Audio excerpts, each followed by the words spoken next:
hi friends नमस्कार जय जगन्नाथ स्वागत करछि आउट ब्लॉग चलନ୍ତୁ ଦେଖେଇବି ଏବେ ଆମେ ପଖାଳ ଖାଇବୁ କ'ଣ କ'ଣ କରିଛି ଆଇଟମ୍ ଦେଖୁଛୁ ଏ ଦେଖନ୍ତୁ ପଖାଳ ଭାତ ଏଇଟା ଲେମ୍ବୁ ରସୁଣ ଦଳା ହେବ ଏଇଟା ହେଉଛି ପଣସ ମଞ୍ଜି ଭଜା ଏଇଟା ଟମାଟୋ ଜହ୍ନି ପାଗ କରାହେବ ଏ ଦେଖନ୍ତୁ ଭଜା କଲରା ଆଳୁ ଭଜା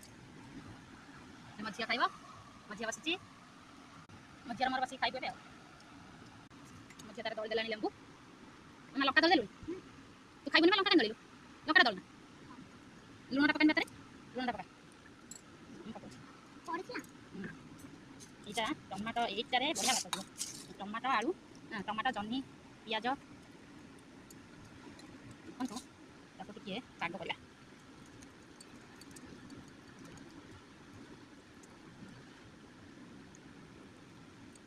ଦେଖନ୍ତୁ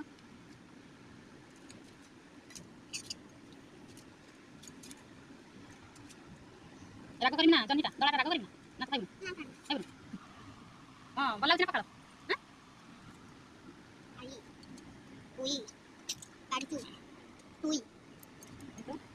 କେଉଁମାନଙ୍କର ପଖାଳ ପସନ୍ଦ ଆସନ୍ତୁ ଖାଇବେ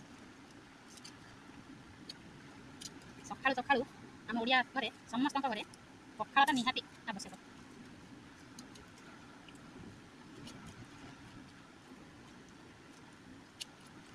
ପଖାଳରେ ଯେଉଁ ଶାନ୍ତି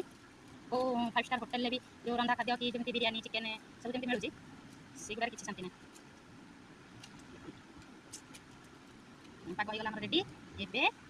ପଖାଳ ଭାତ ଉଡ଼ିବ କ'ଣ ନା ଉଡ଼ିବ ପଖାଳ ଭାତ ହଉ ମୁଁ ଡେଲି ଝିଅଟା ସେ ତାର ଅଭ୍ୟାସ ହେଇଗଲାଣି ପଖାଳ ଖାଇବାରେ ସେ ପଖାଳ ଭାତ ଖାଇଦେଉଛି କଲରା ଭଜା ଖାଉଛି ସବୁ ମୁଁ ତାକୁ ଅଭ୍ୟାସ କରିଦେଇଛି ସବୁ ଭଜା ଖାଇବ ତରକାରୀ ଖାଇବ ସବୁ ସେ ଖାଇବ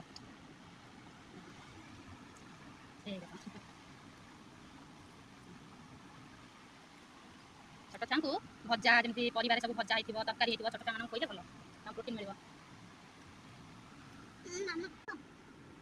ଆପଣମାନଙ୍କ ଘରେ ପଖାଳ ସାଥିରେ କ'ଣ କ'ଣ ହେଇଛି ମୋତେ ନିହାତି ଜଣାଇବେ